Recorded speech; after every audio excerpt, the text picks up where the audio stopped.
April 15th, 1912. 2:10 in the morning. 10 minutes left. Nobody on board knew the number. 2,224 people were on the Titanic that night. Only 705 would leave the water alive. Here's what happened, minute by minute. April 10th, 1912. Southampton, England. The Titanic left port with 2,435 passengers, plus 892 crew members. 4 days later, at 11:40 p.m. on April 14th, the ship struck an iceberg 400 miles off Newfoundland. Lookout Frederick Fleet rang the warning bell 3 times. 37 seconds later, the ship hit. The impact opened a 300-foot gash below the waterline. 6 watertight compartments flooded within minutes. The ship was built to survive 4 flooded compartments. Thomas Andrews, the ship's designer, did the math himself. He told Captain Smith the ship had 2 hours, maybe less. Captain Edward Smith gave the order at 12:05 a.m. Uncover the lifeboats. The Titanic carried 20 lifeboats. Enough space for 1,178 people. Less than half the people on board. The ship met the legal requirement of its time. Laws hadn't caught up with how big ships had become. Jack Phillips sat at the wireless key. He tapped out CQD, then SOS. Harold Bride sat beside him the whole time. Ships heard the call. None were close enough. The Carpathia was 58 miles away. 4 hours at full speed. The Titanic didn't have 4 hours. Now, who was actually on this ship? First-class passengers paid up to $4,350 for a ticket. That's over $130,000 today. Third-class tickets cost about $15. Third-class cabin sat near the bottom of the ship, closest to where the iceberg tore the hull open. First class had a direct route to the boat deck. Third class had to climb narrow stairwells and long corridors. Some gates between sections were kept locked. Immigration rules at the time required it in port. At sea, on a sinking ship, the rule made no sense. Crew members opened many gates once they understood the danger. Not all of them in time. The numbers tell the rest of the story. 97% of first-class women survived. 42% of third-class women survived. At 12:45 a.m., the first lifeboat launched. Half empty. Officers followed the rule. Women and children first. Many men stepped back without being asked. Isidore Straus owned Macy's department store in New York. Officers offered him a seat because of his age.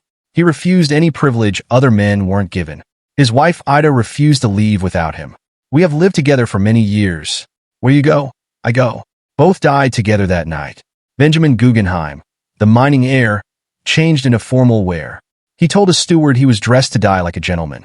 Margaret Brown helped row lifeboats 6 for hours. Survivors later nicknamed her the unsinkable Molly Brown. She argued with the crewmen steering the boat. She wanted to go back for people in the water. John Jacob Astor IV was the richest man aboard. He put his young wife Madeline into a lifeboat. He asked to join her. He was refused. Women and children first meant exactly that. His body was recovered a week later.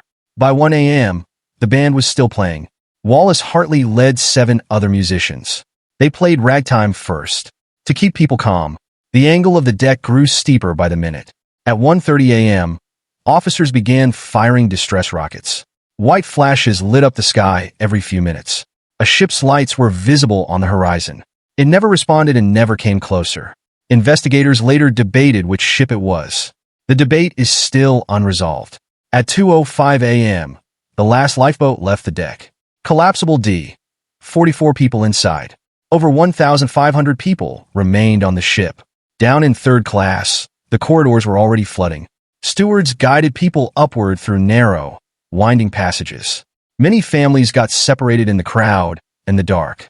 Some third-class passengers reached the boat deck too late. The last boats were already gone. This is where the last 10 minutes begin. 2:10 a.m. The bow was almost completely underwater. Water reached the base of the bridge. Captain Smith walked into the wireless room. He told Phillips and Bride they were released from duty. Every man for himself now. Phillips kept sending the distress signal anyway. Bride grabbed a coat and started collecting the ship's papers. 2:12 a.m. The forward funnel began to lean. Steel cables holding it started snapping one by one. Passengers on the stern climbed toward the railing. The deck was now tilted at 10 degrees. Chairs, crates, and deck furniture slid into the sea. A grand piano broke loose in the first-class lounge. It slammed into a wall and shattered. 2:14 a.m. The band stopped playing ragtime. Survivors later disagreed on the final song. Some remembered a hymn. Others weren't sure. What's certain? None of the 8 musicians survived. Wallace Hartley was found weeks later, his violin case strapped to him. 2:15 a.m. The bridge went fully underwater. The forward funnel collapsed into the ocean. It crushed several swimmers nearby. Then it created a wave that pushed lifeboats away. Inside, dishes and glass shattered in the flooding kitchens. Cold seawater poured through the first-class dining saloon. 2:17 a.m. The lights flickered once. Then they turned amber. Engineers stayed below deck to keep the power running. Chief Engineer Joseph Bell led 34 men at their posts. None of them made it out. Because of them, the lights stayed on longer than expected. That gave hundreds of people extra minutes to find a way out. The stern rose higher out of the water. People clung to railings, deck chairs, anything fixed down. Some jumped early to avoid being pulled under later. The water temperature was 28 degrees Fahrenheit. Below freezing. Salt water lowers the freezing point. Survival time in water like that: 15 to 30 minutes. Cold shock hits the lungs before hypothermia even begins. Many people died within the first few minutes in the water. Not from drowning, from the cold itself. 2:18 a.m. The lights went out for good. Screams replaced the sound of the engines. The ship's structure could not hold the strain any longer. The hull cracked between the third and fourth funnels. Metal groaned loud enough to be heard from the lifeboats. The bow section broke away from the stern. The bow sank first, dragging debris down with it. The stern settled flat for a few seconds. Then it began filling with water and rising again. It tilted upward until it stood nearly vertical. Hundreds of people fell or slid into the ocean. Some held onto railings until their hands gave out. 2:20 a.m. The stern hung in the air for seconds. Then it slid under the surface completely. A wave of suction pulled nearby swimmers down with it. Then, for the first time in hours, silence. No engines. No band. No ship. Just the sound of 1,000 people in freezing water.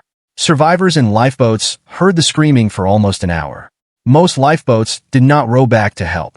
They feared being swamped by panicking swimmers. Fifth Officer Harold Lowe organized 4 boats to search together. He waited nearly an hour before turning back. He wanted the crowd in the water to thin out first. His crew pulled 4 people out alive. One of them died shortly after being rescued. By 3 a.m., the screaming had mostly stopped. Hypothermia works fast in water that cold. In the lifeboats, survivors waited in near total darkness. Some boats carried only 10 or 12 people. They had room for dozens more. Officers had been afraid the boats would buckle if fully loaded. The lifeboats had actually been tested at full capacity before the voyage. The fear turned out to be unfounded. At 4:10 a.m., the Carpathia reached the first lifeboat. Captain Arthur Rostron had pushed his ship past its rated speed. He dodged icebergs in the dark to get there faster. It took over 4 hours to pick up all survivors. 705 people made it onto that ship.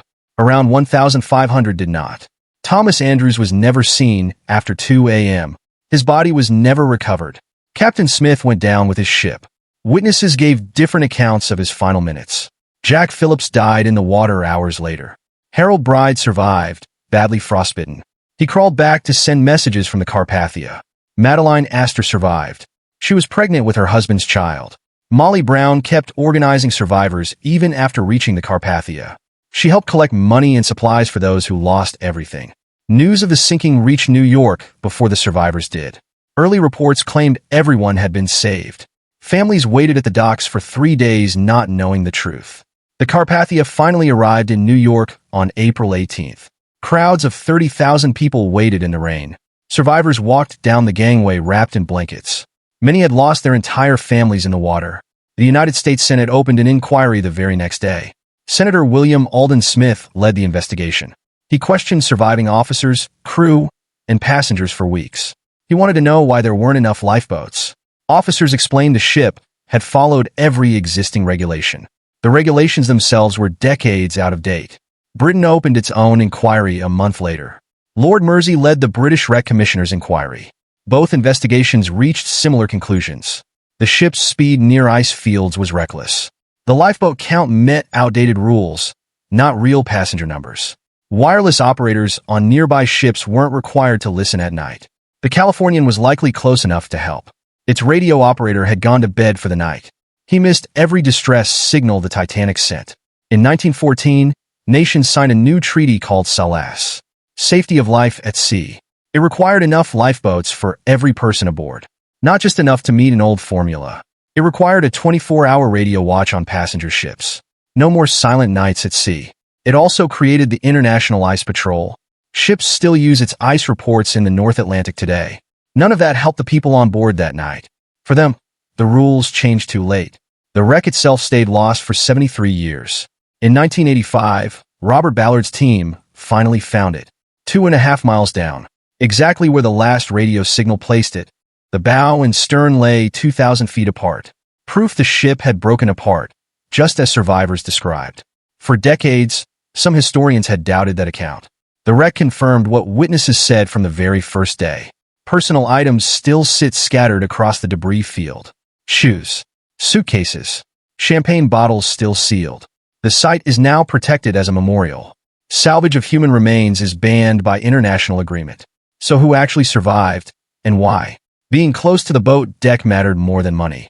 But money still bought that closeness, decade after decade of design choices. Being a woman or a child mattered more than almost anything else. Overall, about 74% of women survived. About 20% of men did. Crew members had the lowest survival rate of all. Most stayed at their posts until there was no more time. The 10 minutes between 2:10 and 2:20 decided almost everything. Whoever wasn't in a boat by then had almost no chance. A handful survived by clinging to floating wreckage. Collapsible lifeboat be floated upside down with about 30 people on top. Second Officer Charles Lightoller organized them to keep balance. They shifted their weight together every time a wave hit. One by one, men slipped off from exhaustion and cold. About half of them made it to sunrise. Harold Bride was among them, his frostbitten feet crushed under others. He never fully recovered the use of them. By sunrise, the ocean was calm and nearly silent. Icebergs drifted quietly in every direction. Survivors said the sea looked almost peaceful. It gave no sign of what had happened hours earlier. The Carpathia held a short service before leaving the site. Then it turned west, toward New York. Other ships arrived hours later to search for bodies. The McKay Bennett recovered 306 bodies in the following weeks. Many more were never found. The cold water and depth made recovery nearly impossible. Some bodies were buried at sea, others brought back to Halifax. Rows of simple graves still stand there today. Many headstones read, "Only died April 15, 1912. No name. The bodies were never identified. The disaster changed how the public saw wealth and safety. The Titanic was marketed as practically unsinkable before the voyage. No White Star Line official ever used that exact word in writing. The public believed it anyway. That belief is part of why so few lifeboats seem necessary. Confidence in the ship replaced caution about the ocean. The ocean did not care about confidence. Today, only a few dozen photographs of the actual voyage survive. Father Francis Brown took most of them before leaving at Queenstown. He got off the ship at its last stop before the Atlantic crossing. That decision saved his life. His photographs are some of the only images of life on board. The wreck continues to decay on the ocean floor. Iron-eating bacteria consume the hull a little more every year. Scientists estimate it could collapse into rust within decades. What took hours to sink may take a century to disappear completely. The last living survivor died in 2009. Her name was Milvina Dean. She was 2 months old in 1912. She had no memory of the sinking itself. She spent her whole life answering questions about a night she never knew. With her death, living memory of the ship finally ended. What remains now is only the record. Testimony, wreckage, photographs, and 10 minutes that changed maritime history. 2:10 a.m. The bow underwater, the band still playing. 2:14 a.m. The music stopped. 2:17 a.m. The lights went out. 2:18 a.m. The ship broke in two. 2:20 a.m. The stern disappeared beneath the surface. 10 minutes. About 1,500 lives. The Titanic sailed for 4 days. It sank in less time than most people spend commuting to work. Every safety rule at sea today traces back to those 10 minutes. The next time you see a lifeboat drill on a cruise ship, that's the Titanic's last 10 minutes still being answered. April 15, 1912. 2:20 in the morning. The ocean went quiet again. It stayed that way until sunrise. The Titanic was gone. What's left is the record and the 10 minutes it took to make it. Thanks for watching. Somewhere, a lifeboat drill is starting on a ship right now. Nobody on board it will ever need to count 10 minutes. That's the whole point. April 15th, 1912. The Titanic went down at 2:20 in the morning. It never had a chance to sail again. Thanks for watching.